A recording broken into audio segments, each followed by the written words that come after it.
Hola, muy buenas. El día de hoy les voy a hablar sobre los métodos y técnicas de la investigación arqueológica. Pero antes de hablar de eso, veamos un poco de qué es la arqueología.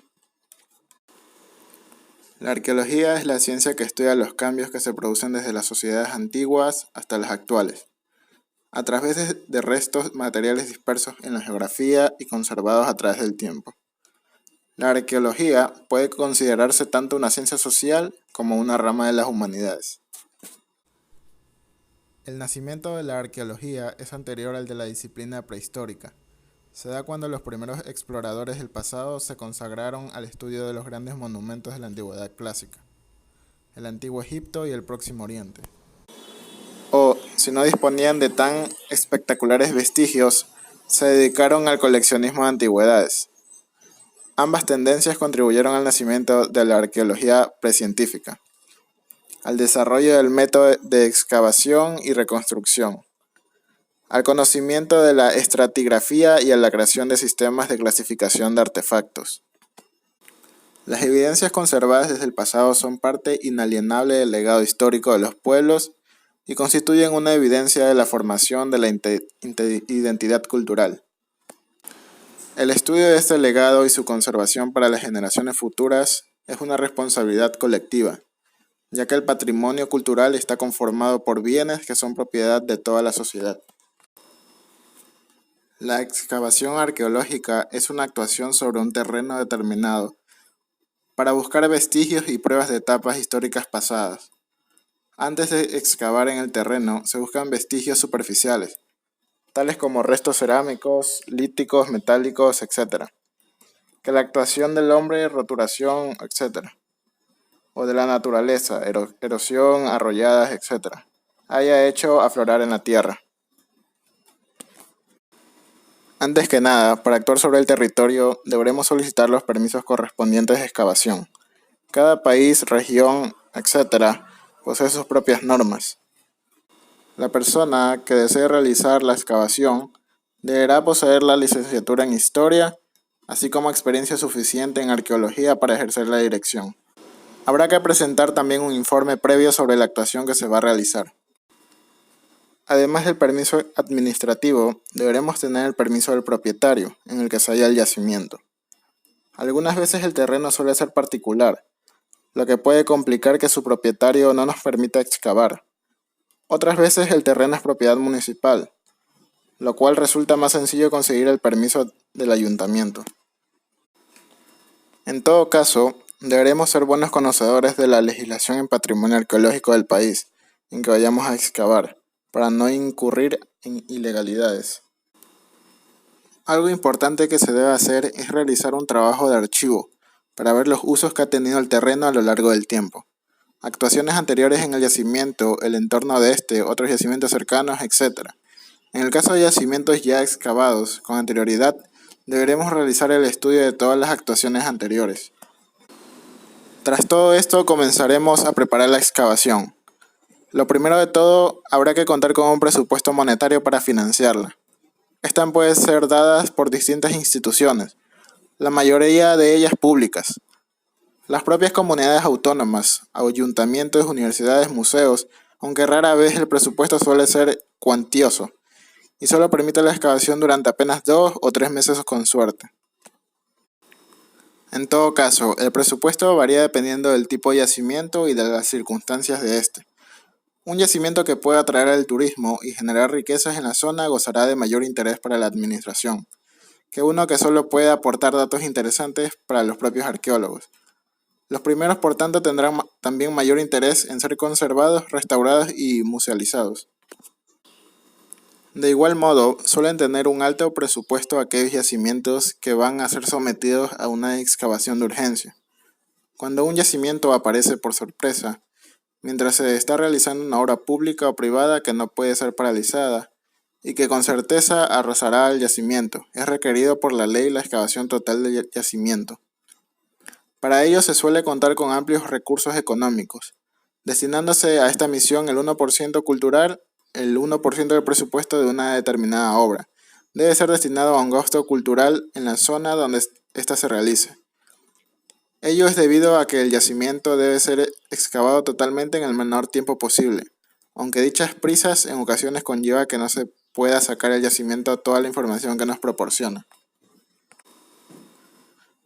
Lo que no se podrá evitar es que tarde o temprano necesitaremos de personal especializado, dependiendo del tipo de yacimiento y lo que en él encontremos. En una amplia gama de ramas y ciencias que auxilian a la arqueología: arquitectura, topografía, ceramología, restauración, polinología, edafología, sedimentología, geomorfología, micromorfología, pedología, paleoecología, palinología, entre otras. Y ante el uso de unas mayores tecnologías, cada día es más inevitable que existan informáticos o ingenieros entre el personal. También requeriremos de herramientas tanto para trabajar sobre el campo como para procesar después la información: picos, palas, carretillos, cubos, picoletas, paletines, rastrillos, cepillos, material métrico, etc. Suelen ser indispensables en el trabajo de campo, y en ocasiones requeriremos de maquinaria pesada para eliminar rápidamente los estratos estériles. En el trabajo de laboratorio necesitaremos de todo lo necesario para la limpieza, asignación y clasificación del material. Por ejemplo, requeriremos de bases de datos informatizadas. Un elemento de gran importancia es tener una cámara fotográfica siempre a mano, de tal forma que podamos fotografiar in situ todo lo que aparezca en la excavación, así como la estratigrafía de este. Y junto con la cámara se requiere el jalón, una barra con rayas rojas y blancas. Cada una representa 10 centímetros, que debe aparecer siempre en la fotografía para tener referencia al tamaño real de los objetos fotografiados. A la hora de iniciar la excavación, lo primero que se debe hacer es preparar el terreno, o lo que es lo mismo, eliminar de la superficie restos de basura y vegetación. Posteriormente comenzaremos con la excavación, a lo que nos lleva a la pregunta: ¿qué parte del yacimiento excavar? No hay que engañarse, un yacimiento en la actualidad, a no ser que sea mediante una excavación de urgencia, se excava de forma prolongada en el tiempo. Por tanto, hay que diseñar una estrategia de excavación. Ello ya dependerá de las circunstancias y de lo que sepamos previamente del yacimiento. Pero sea como sea, hay que delimitar la zona o zonas que se excavarán durante la campaña. Y aún en el caso de que tuviéramos la capacidad económica para excavarlo en su totalidad, siempre deberemos dejar una zona llamada testigo, que deberá ser reservada para su excavación por futuros arqueólogos. ¿Cómo excavar? ¿Qué técnicas usar? No se trata de retirar tierra sin más, sino que hay que realizarlo de una forma sistemática. Para ello se emplea varias técnicas que se deben usar para la realización de dicha excavación. Existen varias técnicas que se pueden aplicar para obtener información de los restos materiales. El análisis químico, que se ha utilizado con más frecuencia para investigaciones de objetos arqueológicos o de obras de arte. La composición química de los objetos puede servir para definir los llamados perfiles de información. Carbono 14.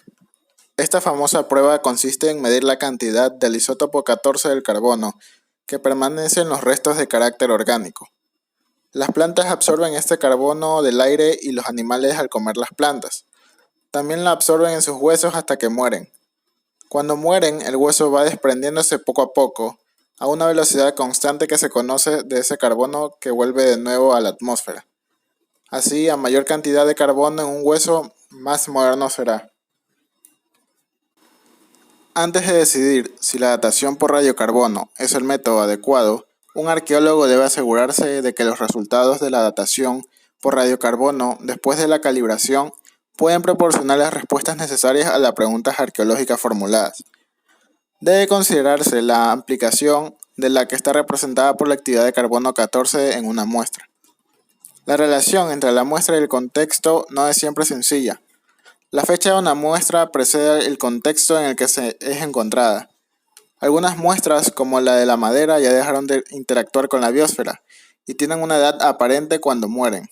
Vincularla a la edad de los depósitos alrededor de la muestra no sería del todo correcto. También hay casos en los que la asociación entre la muestra y el depósito no es evidente o fácil de entender. Debe tenerse mucho cuidado al vincular un evento con el contexto y el contexto con la muestra a ser procesada por la datación por radiocarbono. Un arqueólogo también debe asegurarse de que solamente se recolecten datos, las series útiles de muestra y no todos los materiales orgánicos encontrados en el sitio de excavación. ¿Cómo tomar las muestras para obtener las mejores fechas radiocarbónicas?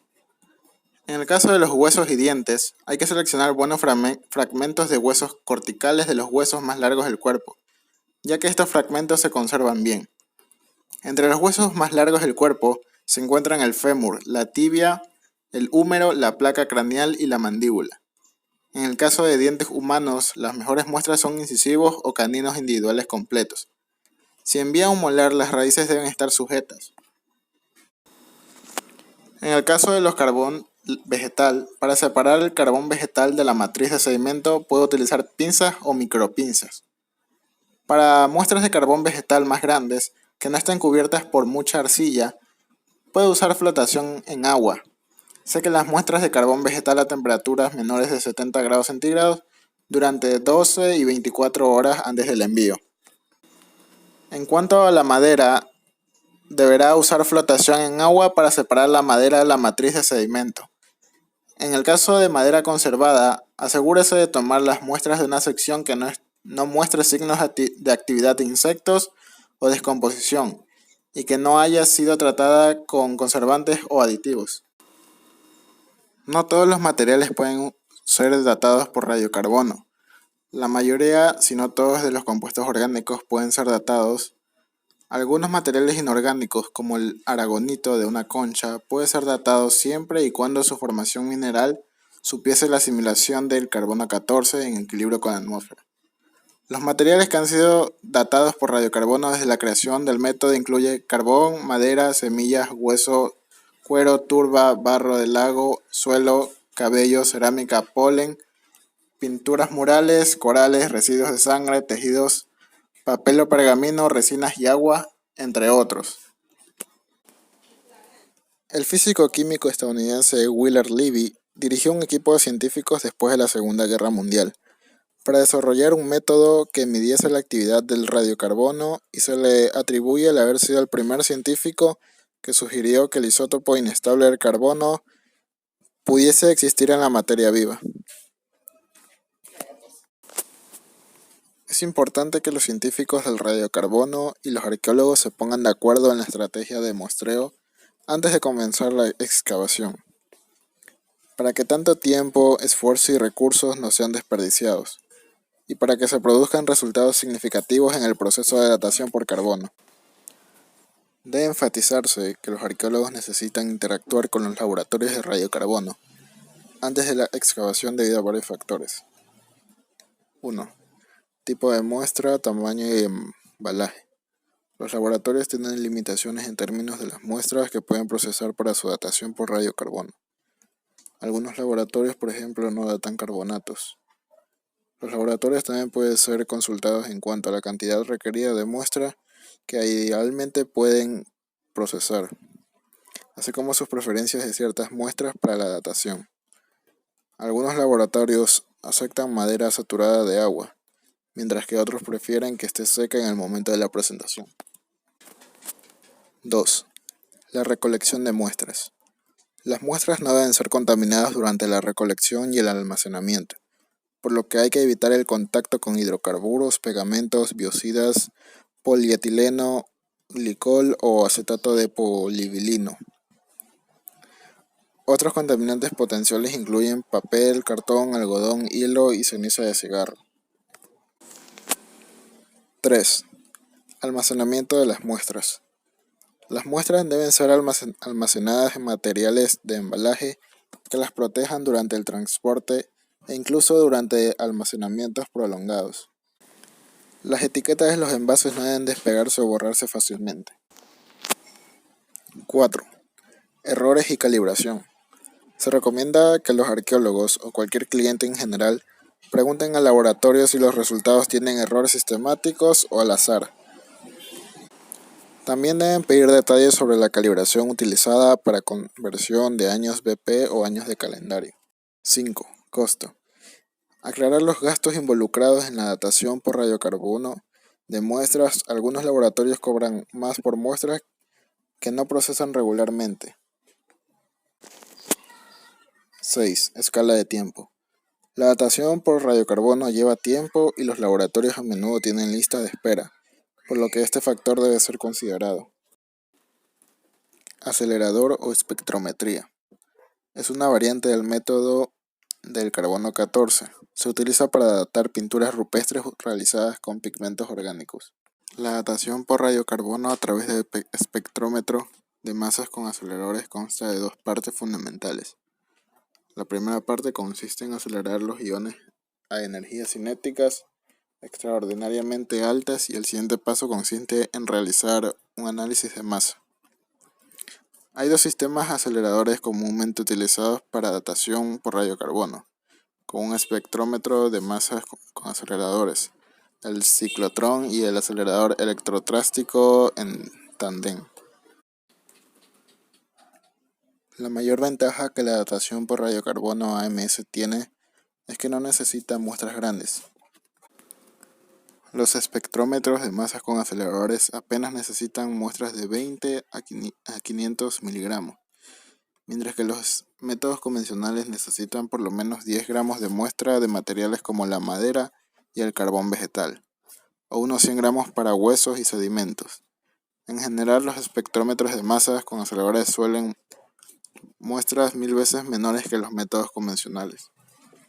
La datación por radiocarbono es un proceso destructivo, por lo tanto, debido a su capacidad para analizar pequeñas cantidades de muestra, el espectrómetro de masas con aceleradores es el método preferido de los arqueólogos, que no cuentan con muestras más grandes o que no pueden destruir materiales muy costosos o raros. Gracias a la sensibilidad de los espectrómetros de masas con aceleradores, es posible datar partículas tan pequeñas como partículas de sangre, granos o semillas.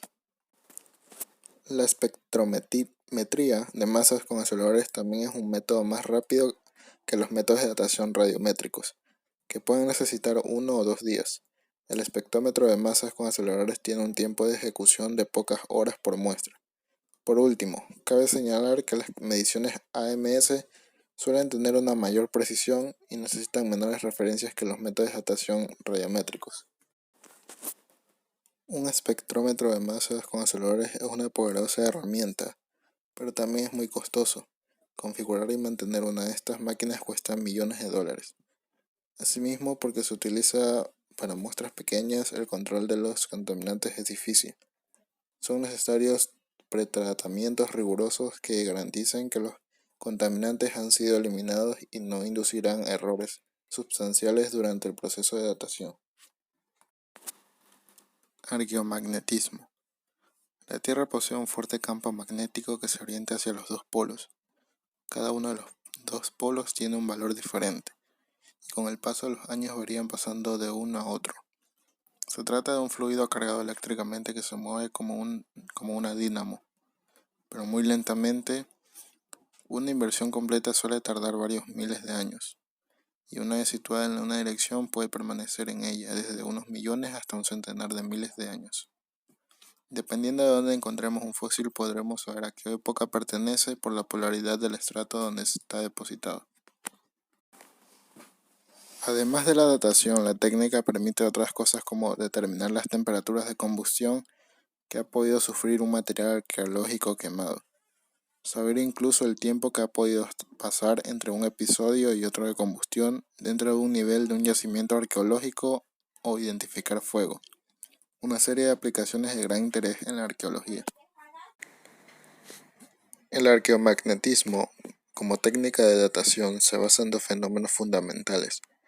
Por un lado, que el campo magnético terrestre varía en el espacio y en el tiempo, y por otro que hay ciertos componentes en los materiales arqueológicos, como los minerales ferromagnéticos, capaces de registrarlo. El campo magnético de la Tierra se define por sus componentes declinación, inclinación e intensidad. Estos parámetros experimentan una variación de largo periodo, de origen interno, denominada variación secular.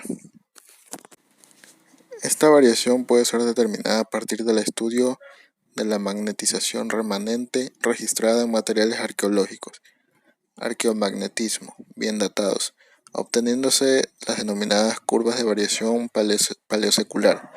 Si estas curvas están bien determinadas en una región en concreto, se puede datar un yacimiento arqueológico por comparación con esta curva patrón. Es la denominada datación arqueomagnética. Para que un yacimiento pueda ser datado por esta técnica, es necesario que haya sufrido calentamientos moderados y que el material se encuentre in situ. La datación potasio-argón es un método de datación radiométrica que surgió en la década de 1960 y que se utiliza en geología y arqueología para datar rocas o cenizas volcánicas, en general la más antigua. Se basa en el principio de la desintegración radioactiva e implica la captura de electrones o la descomposición de positrones del isótopo radioactivo potasio 40, presente en las rocas volcánicas, que se desintegra a un ritmo conocido en el gas inerte argón 40. En un proceso que tiene una vida mediante de 1248 millones de años, tiempo durante en el que el gas se va concentrando en los cristales de la roca. Aprovechando ese ritmo y vida media conocidos, el método se presta para datar muestras que van desde los 100.000 años hasta varios miles de millones de años. Descripción del método. Cuando un fluido magnético se enfría, transformándose en roca, comienza a formarse el argón y, con el paso del tiempo, aumentará su proporción en la misma. La cantidad de argón que contiene la roca dependerá de la concentración inicial de potasio y del tiempo transcurrido desde la solidificación. Estudiando este ritmo de descomposición del potasio y la cantidad del argón contenido en las estructuras cristalinas de la muestra de roca en un proceso de enfriado suficiente como para que el argón radiogénico no se disperse fuera de los cristales. Es posible calcular la data de formación de la roca y una cuantificación en la espectrometría de masas. Se necesitan 10 gramos de muestra de roca volcánica para una medición fiable. Limitaciones. Con el método potasio-argón solo se puede datar yacimientos sepultados por erupciones volcánicas, y resulta imposible conseguir una precisión mayor al 10%. Generalmente con este margen de error, las edades obtenidas son menores que la edad verdadera. Por otra parte, un problema a la hora de datar el potasio-argón es que si en la muestra se presenta cierta heterogeneidad en las partes proporcionales con concentraciones de potasio, puede haber diversos potasio-argón, y esto también puede llevar a una fecha inexacta. Racemización de aminoácidos. Esta técnica se aplica a restos óseos y se basa en el comportamiento que se produce en las moléculas de aminoácidos cuando un ser muere. Puede medir hasta el Paleolítico medio. Hombre del mar y mujer de su nivel. Ambos casos ocurridos en las costas de California. Los cuerpos del mar y de la mujer de su nivel fueron fechados mediante el método de la racemización de aminoácidos y recibieron una edad, el primero de 48.000 años y la segunda de 70.000 años. Este hecho provocó controversia y conmoción entre los paleontólogos, ya que no creían que hubiera llegado tan pronto el hombre a América. Para demostrar la veracidad de la fecha con el método de racemización, se llevó a cabo unas pruebas por datación radiométrica de la serie uranio-plomo, que dieron como resultado para el esqueleto del de mar una antigüedad de 11.000 años y de 8.000 a 9.000 años para el esqueleto de su nivel. Aunque por último se hizo la prueba de carbono 14, que dio una edad a las muestras de 4.400 años. Las principales causas del error de la datación por racemización fueron las altas temperaturas que provocaron el aumento de la velocidad de la reacción por 10 y un pH elevado que también provocó un aumento en la reacción por 10. Las moléculas de los componentes orgánicos tienen diferente estructura espacial. A estos compuestos se les llama isómeros y se suelen dividir en dextrógiros y dilegóviros. Una vez que el ser vivo muere, los isómeros van aumentando hasta llegar en cantidad a los legóviros, formando una mezcla al 50% llamada racémica. Esto se produce a la velocidad constante si la temperatura también lo es. En el laboratorio se puede medir la cantidad de isómero y sabiendo la velocidad a la que se forma, obtener así el tiempo transcurrido. Termoluminiscencia. Este método se basa en medir la luz que emiten algunos minerales cristalinos al ser calentados en el laboratorio. La intensidad de esta luz es proporcional a la radiación que recibió y con el tiempo transcurrido desde la última vez que se calentó ese material. Se ha utilizado comúnmente en restos de cerámica. Al calentarlos se calcula el momento de la cocción y puede fecharse la actividad humana. Se basa en las alteraciones que provocan las radiaciones ionizantes, radiación cósmica y radioactividad del entorno, en las estructuras cristalinas de los minerales, aumentando la terminología de estos con el tiempo de exposición a la radiación. Existen varias formas de realizar este tipo de datación. En ellas destaca la técnica de predosis, de grano fino y de las inclusiones. Para poder emplear este ensayo es necesario que el elemento que va a ser datado, cerámica, piedra de horno, contenga minerales termoluminiscentes, normalmente cuarzo, y que se haya visto sometido a una temperatura superior a los 500 grados centígrados. En el caso de los sedimentos, estos han debido estar expuestos durante cierto tiempo a la luz del sol. Las muestras analizadas deben tener una antigüedad de entre 1000 y 500.000 años. Métodos. Como ya hablamos, los métodos más empleados que se utilizan son el grano fino, las inclusiones o grano grueso y la predosis o predosis. Inclusiones. El ensayo se realiza sobre granos con un diámetro superior a 60 micrón. Normalmente se utiliza cuarzo debido a su poca radioactividad, su abundancia ya que su termoluminiscencia es muy marcada. Para recoger la muestra se eliminan 2 milímetros de la superficie. Se machaca la muestra y con un juego de tamices se seleccionan los granos del diámetro adecuado.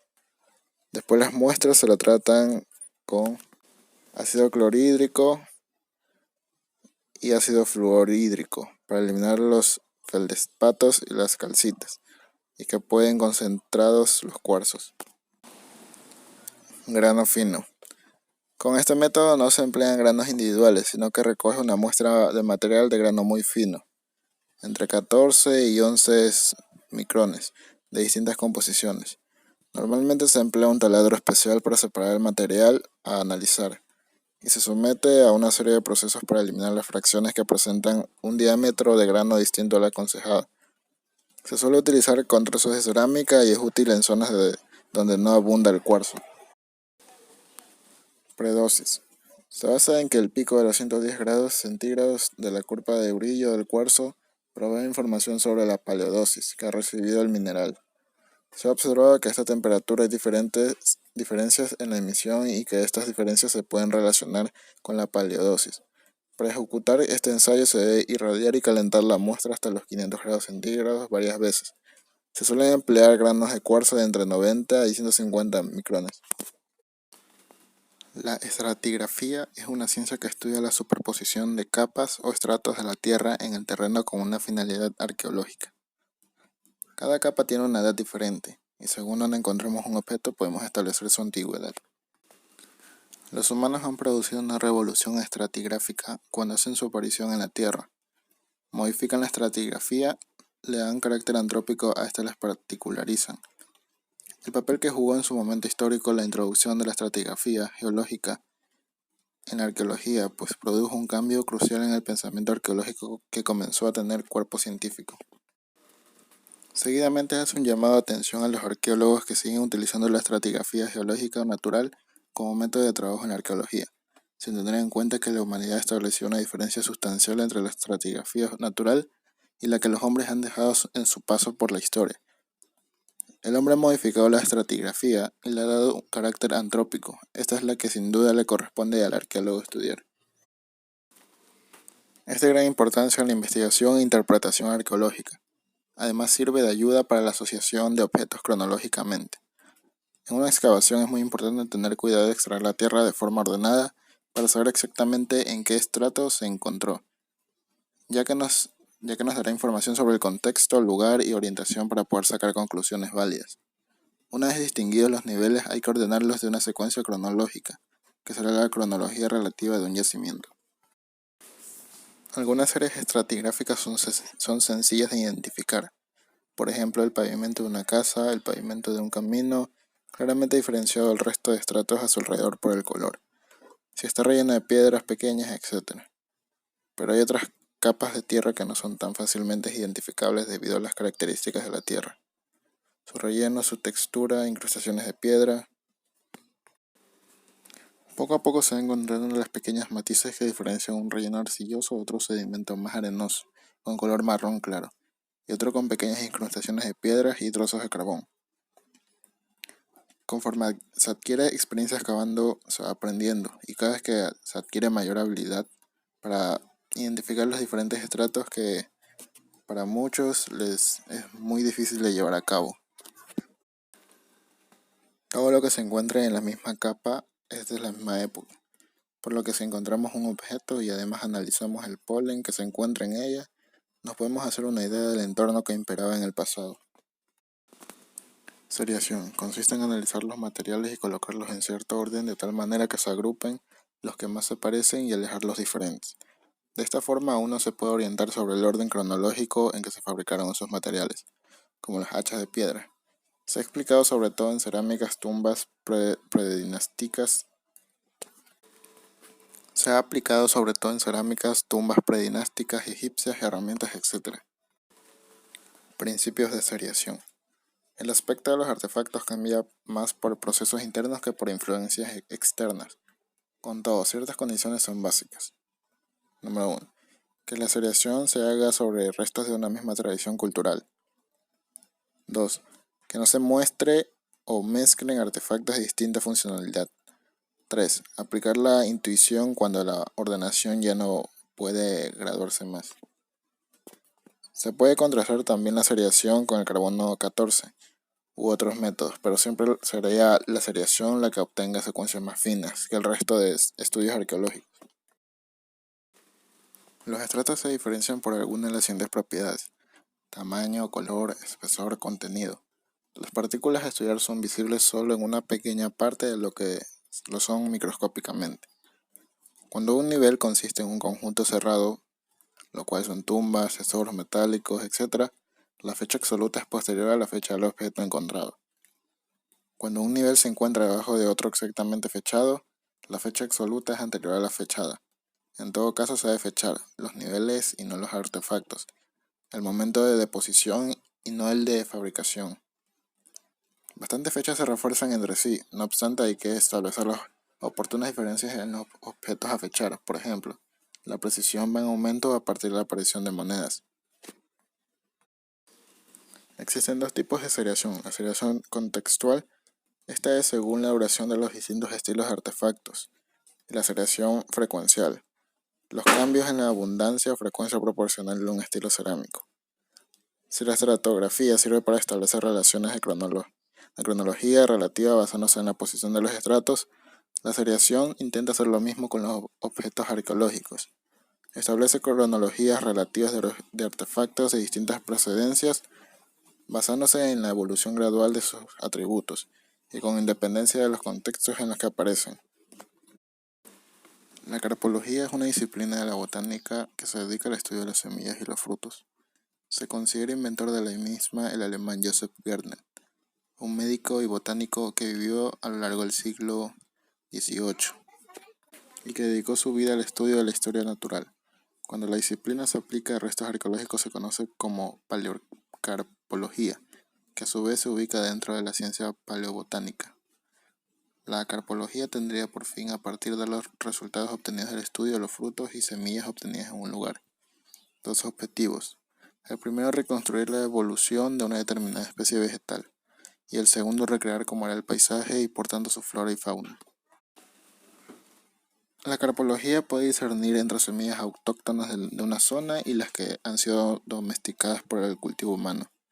A partir de aquí se puede extrapolar una reconstrucción de la flora del paisaje siempre teniendo en cuenta lo destructivo que es la acción antrópica.